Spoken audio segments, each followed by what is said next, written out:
All right, welcome back, everyone. So, we're going to continue on in our series of our philosophical concepts. And tonight's concept is the principle of charity.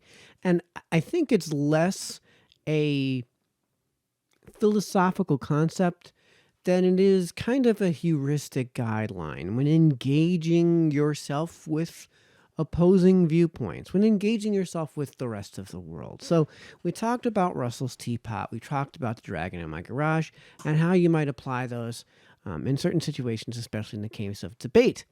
We talked about a whole bunch of other topics, as subtopics as well. Occam's razor, some ad hoc arguments, those sort of things. So today, what we're going to talk about is something that's more about how you comport yourself, generally speaking, in these debates. And not only is it going to help improve your actual debate capabilities, it's also going to just improve your outlook on life. And I think that people are just going to have a better understanding of other people, and I think that there's a willingness to, well, I think it's just going to improve your everyday life in every aspect that it could possibly improve your everyday life. And I think it's going to improve your interactions. And I think you're just going to be a more happy person. And most importantly, this is something that I've run into just in everyday life that you don't see being carried out. And that's the principle of charity. So let me briefly explain what the principle of charity is. We'll talk about how I've seen it in just everyday life, and then we'll give a very topical example that you guys have, I'm sure, seen and will probably get me into hot water. So, the principle of charity is the notion that when somebody makes an utterance, when somebody makes a claim, that you should, and remember, it's a heuristic guideline, not an absolutism, give it the most charitable interpretation possible. So if I say, for example, I don't like LeBron James, a very non-charitable take on that would be that I'm a racist because I don't like LeBron James because he's black. Now, that take requires putting words into somebody's mouth that they did not say, which we'll be getting into in another video. But the point is that in that case, I'm not granting the principle of charity. And again, this is a heuristic guideline. So when somebody says something along the lines of, when somebody retorts with a why question, then maybe it's because they genuinely don't know why. Maybe it's because there's some real point that's being made that you need to answer when it comes to that why question. When a child asks you a question, generally speaking, they're not coming from a combative standpoint. When your 5-year-old says, "Why is murdering black people wrong?" They're not saying that, they're not implying that your position is ridiculous to the point where this question needs to be raised. When an adult does the same thing, it's entirely possible that what you're dealing with is an overt racist who thinks that there's absolutely nothing wrong with murdering all the black people. But the principle of charity says that it's not that what you should do is to take that to be an innocently asked question. And the reason you do this is twofold. Number one, it's not helpful to engage in conversations like this, generally speaking. It's not helpful to have such a combative attitude. It's not helpful to be offended by everything. And the second reason is that, generally speaking, people don't intend to offer the worst possible interpretation of what it is that they said. What you should be doing, by the way, in communication, there's the message sent and the message received.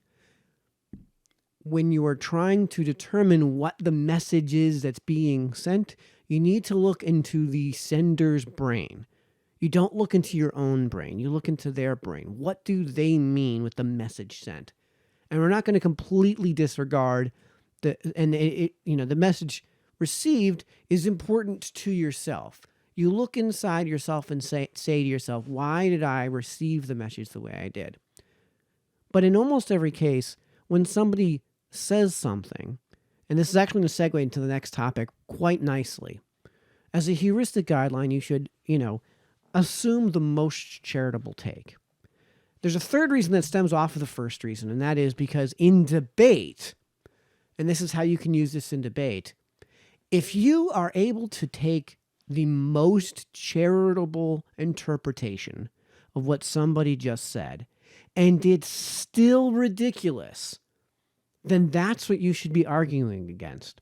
So in the case of, we've been talking about systemic racism, if we take the most charitable case of an interpretation of the notion of systemic racism and the claim, and the positive claim that it exists in some sort of fashion, if we can debunk that, then ipso facto, you've debunked all of the other arguments because they're even less reasonable than the take you just debated.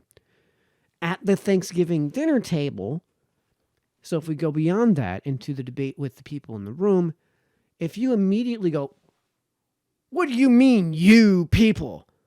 Again, that's just going to continue on into a combative situation that may not necessarily need to be combative.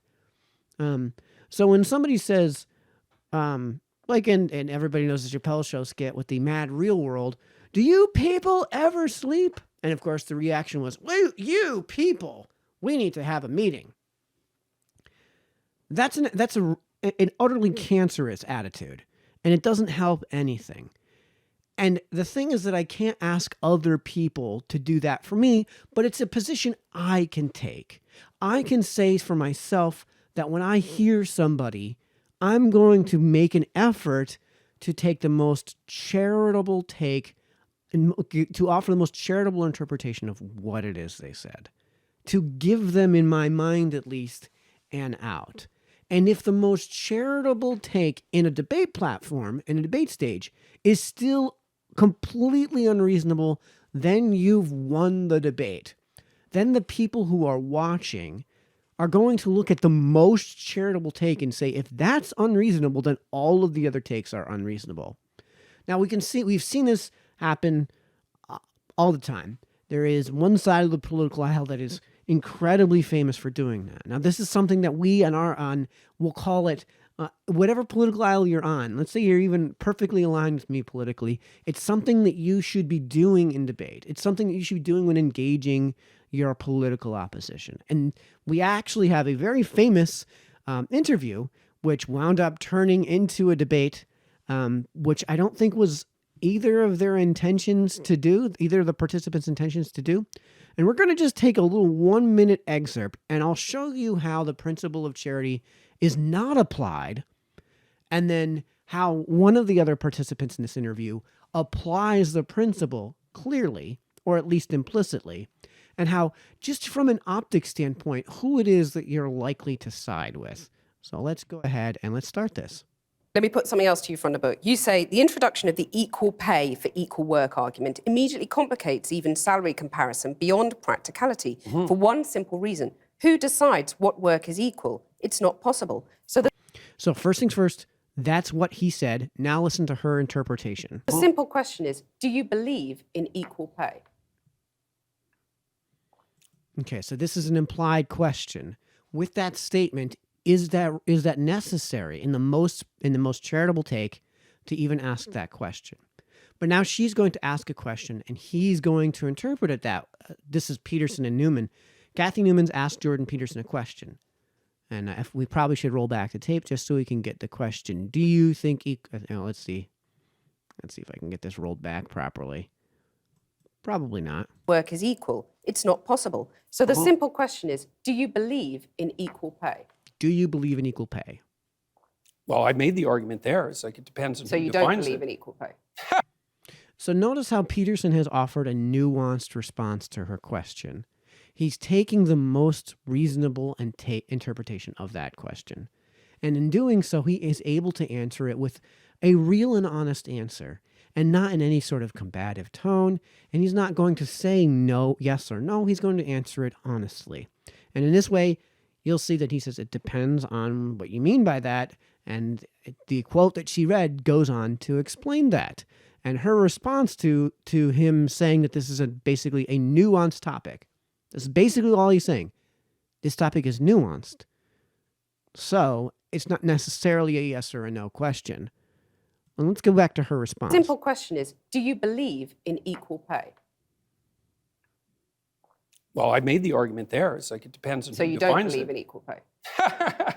No, I'm not saying that at all. Because a lot of people See, now he could have, in that case, interpreted her as basically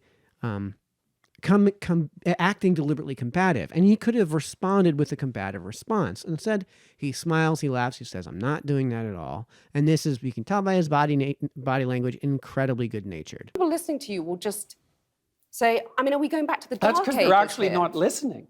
They're I'm just listening very projecting carefully, what and they I'm think. hearing you basically saying, And that's actually him explaining exactly what's happening there.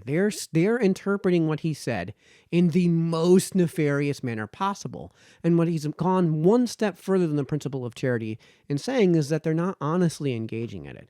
And that's what's necessary in the principle of charity. Is if you're at least willing to say that there's many ways to interpret this statement, the most reasonable is this. And that most reasonable interpretation is perfectly reasonable, so I'm not going to have this extreme of a response. I won't respond with this utter vitriol. women need to just accept they're never going to make it on equal terms, equal outcomes is how you defined it. No, I didn't If I say was that. a young I said woman that equal... watching that, I would go, well, I might as well just go and play with my Cindy dolls and give didn't up say trying that. at school because I'm not going to get the top job I want because said there's that someone sitting there saying it's not possible I and it's said not that desirable, equal it's going to make outcomes you aren't miserable. desirable. That's what I said. It's a Yeah, bad not social desirable. goal. I didn't say that women shouldn't be striving for the top or anything like that, because I don't believe that for a second. Striving for the top, but you're going to put all those hurdles in their way, as has been in their way for centuries, and that's fine. You're saying that's fine. No, I really The think patriarchal I system really is think just that's fine. silly. I do. I think that's silly. And the thing is, when he says, "I think that's silly," if you had read any of his works, had seen any of his speeches, or engaged even so much as honestly with Jordan, this would have been obvious. So what you wind up getting is a situation where, excuse me while I transition back to me. So what you wind up getting is a situation where one person is willing to engage in at least some degree of the principle of charity. You may interpret that conversation, and again, this is me asking you to engage in the principle of charity. You may look at that as one side being incredibly honest and one side being incredibly dishonest.